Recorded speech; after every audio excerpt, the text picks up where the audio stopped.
Pero sa walang budget para sa isang Manyosa property, mayroon pang mas murang pagpipilian. Akala ko dati, yung mga green homes is pang mayaman lang. Kaya ko palang bumili ng ganyang bahay. So bali dito, bala ko pong palagay yung aking sala. 4 na taon nang nagtatrabaho bilang seaman si Jaime at dito sa Villa Verde sa Santo Tomas, Batangas, napili niyang bumili ng bahay para sa kanyang mag-anak. Affordable yung monthly. So medyo nagkaroon ako ng interest. Na-attract ako dun sa lugar na malinis. Tapos po yung nature niya, medyo mahangin tsaka mapuno.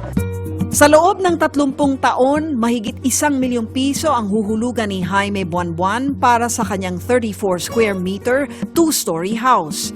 Dito naman po yung yung master bedroom. Aabot ng 75% ang matitipid sa pagbili ng bahay dito kumpara sa presyo ng isang 34 square meters na condominium sa Maynila. Bukod sa malapit sa commercial area at posibleng pagtrabahuhan, isa sa nakapag-engganyo kay Jaime ang pagkakaroon nito ng kakaibang katangian. Nung nakita ko po, maganda po yung bahay. Yung design ng bahay, solar panel po siya. Yun po yung mas kakaibang picture ng bahay. Enero ngayong taon ang pinasinayaan ng pagbubukas ng Villa Verde sa publiko. Ito ang kauna-unahang mass housing project na naglagay ng 500 watts na solar panel sa bawat unit nito. Ang pagpapatayo ng isang low-cost solar-powered community ang tugon ni Emma Imperial, presidente at CEO ng Imperial Homes, sa kakulangan sa pabahay at lumalalang climate change. I'm always going to Denmark. And Denmark's one of the cleanest city. In fact, right now, pasok na ang Denmark sa zero carbon. And nakita ko talaga yung mga daming bahay doon na puro mga solar, no? So sabi, bakit pa hindi pwede gawin to sa Pilipinas? Bagamat ilang kakilala ang humimok sa kanya na huwag ituloy ang plano, ginawa pa rin niya ito. Kaya naman laking tuwa niya nang ito ang maging kauna-unahang proyekto na ginawa na ng International Finance Corporation ng Excellent Design for Greater Efficiency o EDGE certification. Pero hindi lang daw solar panel ang bentahe ng Villa Verde. Ginagamit namin ng mga panels are cement boards. Yung dalawa palang factor na yon, pasok na ako sa grade.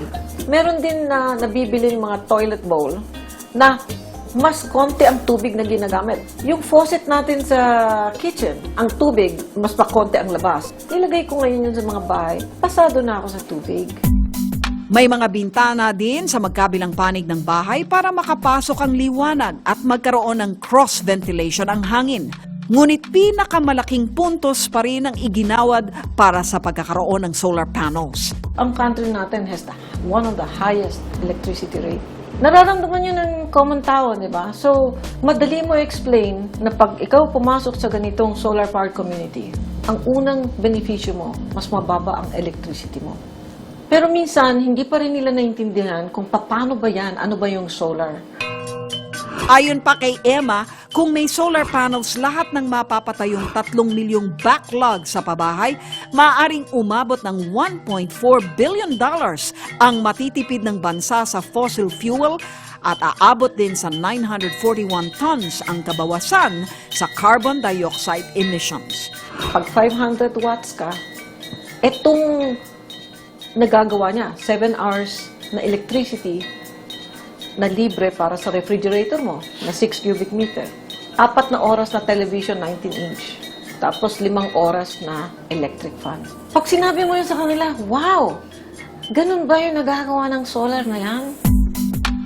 Sa ngayon, 24 pa lang ang nagagawa sa target na 1,000 solar-powered units sa Santo Tomas na inaasahang makumpleto bago matapos ang taon.